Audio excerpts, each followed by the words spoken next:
Hello and welcome to Talk. A friendly game just finished. West Ham 2, Ferencváros. Is that how you say it? Ferencváros 2. I've started well and butchered that, didn't I? Anyway, it finished 2-2 in Austria. Now, context is really important for this. Obviously, it was just a friendly, so take everything with a pinch of salt. However, I thought there was some encouragement from West Ham and Lopetegui's side today, more so in the second half than the first half. But also more context for the context was this is the end of their pre-season. The Hungarian champions have got their Champions League qualifiers coming up very soon. So they're at the end of it. So they're sort of peak fitness, ready for the season to get underway. And obviously this is our first friendly. And I think you could tell that for the first half. It was a game of two halves for West Ham, really. And not just the scoreline as such, but the performance of it. But let's go through the first 45 minutes. It looked like to me that we started with a 4-2-3-1. We had Caswell left back and captain, which was quite interesting given that Kilman and Ward-Prowse were on the pitch at the same time. In centre-backs, we had Kilman and Mavropanos with Kadua on the right-hand side. Potts and Orford in midfield with Ward-Prowse ahead of them, supporting Maxwell Cornet, who was striker. Guilherme was out over on the left, and then Kudus was on the right. And the first half was a bit of a tough watch, actually. There wasn't too much happening. You could tell that it was pre-season. Now, I'll discard a lot of things today. I'll forget fitness. I'm not that bothered by it. I expect us to be a little bit slow out the blocks.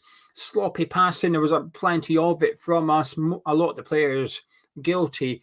I'm not going to read too much into it. So what, they're lacking a bit of match sharpness on the first friendly of the summer. It's not really a big deal. What I'm looking for from friendlies like this is the fringe players and the youngsters. What are you doing to impress? There's a new coach there, so it is a little bit different from the previous summers. But Kudus doesn't really have much to prove to Lopetegui or West Ham or the fan base. We know what he can do. But the other players like Cornet, Irving, Potts, Orford, what can you do? Let's see something this summer. So I'm looking for them to perhaps play at a slightly higher intensity than the more senior players. And also the tactics. What are we doing? What patterns of play have we got? Because the press will still be the same press in the summer, in the season. It'll just be at a better tempo, maybe a little bit more structured and disciplined. But in the first half, I thought there was some signs of Lopetegui's blueprint. I thought we were pressing higher than usual. Ward-Prowse in particular was getting right up alongside Cornet. Often we'd play one striker. They tend to go in between the two centre-backs opposition, try to cut that passing lanes into midfield rather than try and press and win the ball back high up the pitch. Today we were doing the opposite. Ward-Prowse was becoming a second striker. Orford and Potts were pushing up in midfield, and when necessary, Kudus was going over, and Kadua was coming down the right-hand side, and Mavropanos was trying to cover for him. So I was impressed with that aspect of it. Orford was really good, I thought, in the first 45. In fact, he was the only player that impressed me in the first half. Dropping back in between the centre-backs, picking the ball up, turning, trying to play it through the lines, trying to get into the more attacking players. I was impressed by Lewis Orford. Now, there is a little bit of bias there because I'm a fan of him and want to see him make it at West Ham. I want to see them all, but him more than others for some reason. But I thought he did impress in the first 45 minutes. Now, we conceded 2 goals. The first one, can't tell you anything about it because went to a water break on the stream on the club's YouTube channel, went to a water break, came back on, we're 1-0 down. We don't know what happened. It froze. It froze on the water break, 1-0 down. So there wasn't really much we could see. That was the 23rd minute or something that they scored. And they scored this to make it 2-0 just before half-time. A lovely pass, actually, in behind our defence. Mavropanos caught sleeping a little bit, and it was a nice finish, put it across the face of the goal, beyond Fabianski into the far post. So it was a nice goal by the Hungarian side. It was just poor defending from us, really. Mavropanos was just... It looked really offside, but on the replays, it wasn't. He was onside. Mavropanos was just caught napping in the Austrian sun. 9 changes by Lopetegui at half-time. A lot of players going off and on. I'm not going to go through them all. Switch formation, I felt, for the second half. Emerson going left wing-back. Patrick Kelly starting right wing-back with Casey, Zuma and Aguerd at the back. I thought Aguerd went on to have a good half, actually. I thought his pace was evident and useful, because a couple of times they broke down the sides and he was able to get back in and cover for other players. In midfield, we had Potts stayed on. Earthy was now in midfield on the pitch, as well as Andy Irving, who's picked up a little bit of a cult hero status because we signed him last summer and just never announced it. He was just popping up on various websites like Transfer Market. It was there. Andy Irving has joined West Ham for 1.5 million or whatever the fee was, but we've loaned him straight back to the club we got him from in Austria. But there was no announcement. The club just have never acknowledged that we've signed him.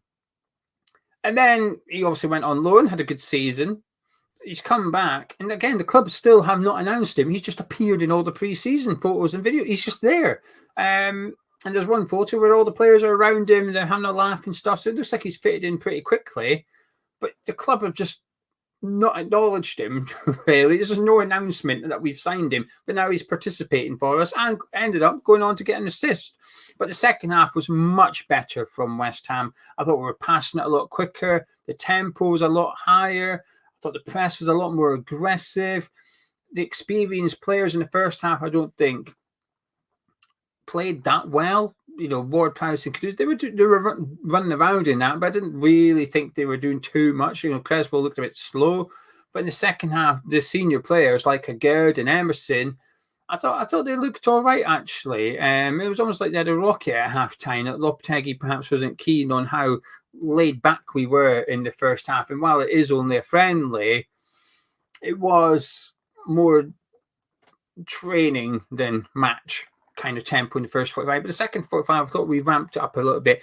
Now that momentum got killed just because of the water breaks and substitutions, as you'd expect in pre-season, but we were treated to an absolute banger by Danny Ings a couple of minutes into the restart. Free kick, edge of box, Ward-Prowse is off. Well, we got one in the first half and Creswell took it. He was off as well.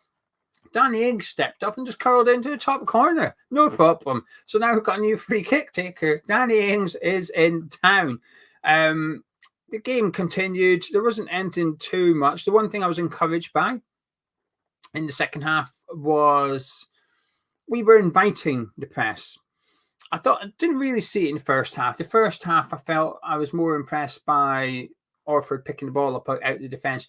But they weren't really coming on to us a little bit. It was quite easy to do that move. But in the second half, I felt Zuma in particular, strangely enough, in uncomfortably watching him do it, was the one initiating them to come on to us. So when we had the ball on the edge of the 18-yarder, we were quite relaxed and patient with it and waiting for them to come before he then moved out to Casey. We'd go down the right-hand side or whatever. We'd then build up from the back. I felt like a bit more of that in the second half than there was in the first half. So slightly different styles of play, but these are things I'm looking for and I'm desperate to see them. I know people say you're reading a bit too much into this. I ain't going to apologize for it. I've got a new head coach. I'm looking to see new methods and new ways of playing and new structures. And we saw glimpses of it today. It's not the final project, if you like. There's still a lot to come. I mean, half the first team's still missing, but I thought there was some promising parts to the game there. We got an equaliser right before halftime, well, right before full time, sorry. Right before the 89th minute when the final whistle went. Nayef Aguerd, free kick from Emerson, went in, came back out. Andy Irving picked it up. He put it back into the box, and Nayef Aguerd prodded it home on the volley. It was a nice finish, actually, from him, truth be told. So that was that. 2-2, it finished. Overall performances, Orford in the first 45 stood out. In the second half, I'm not just saying this. I thought there were some nice passes from Irving, to be honest with you. He was trying to thread it into George Earthy on a few occasions. I think our defence looked quite comfortable in the second half.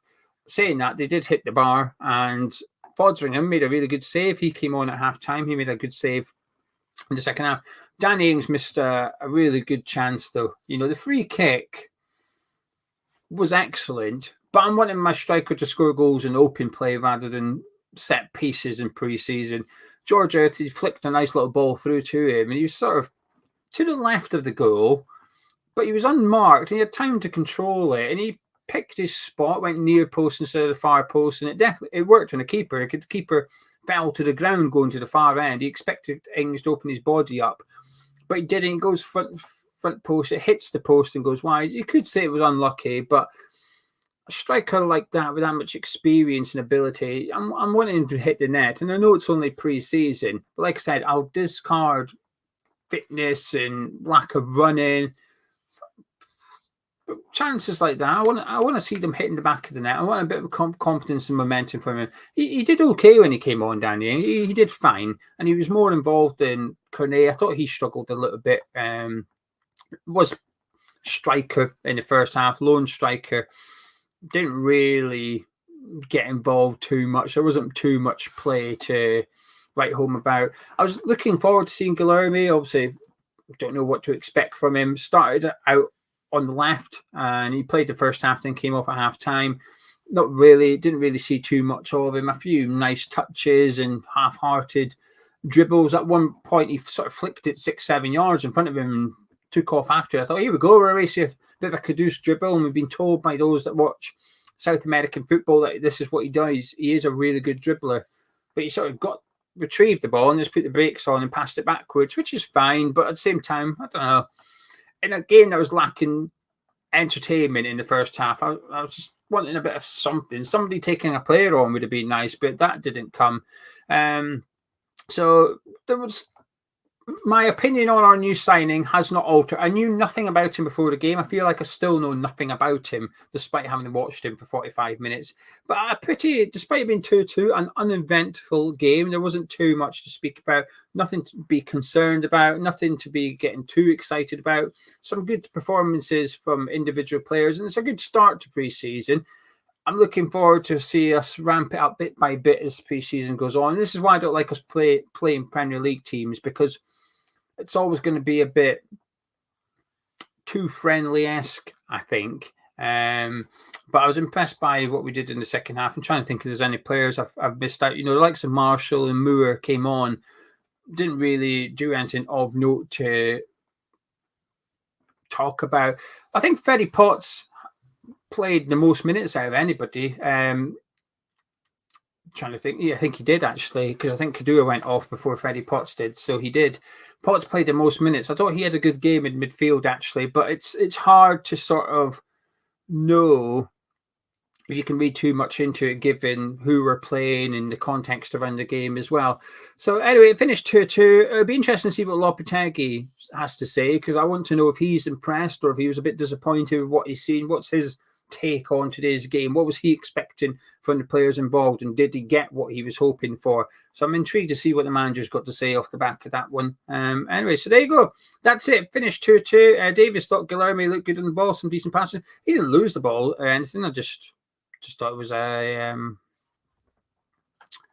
was just a laid-back game, one that you can't really read too much into. So there you go. To sum it up, don't read too much into it. It's only a pre-season. Read what you want into it. Don't let people tell you what you can and can't think. Read what you want into it. But for me, I'm looking for tactics, and there was some on display today. Ward-Prowse was on corners, which is as expected, I guess.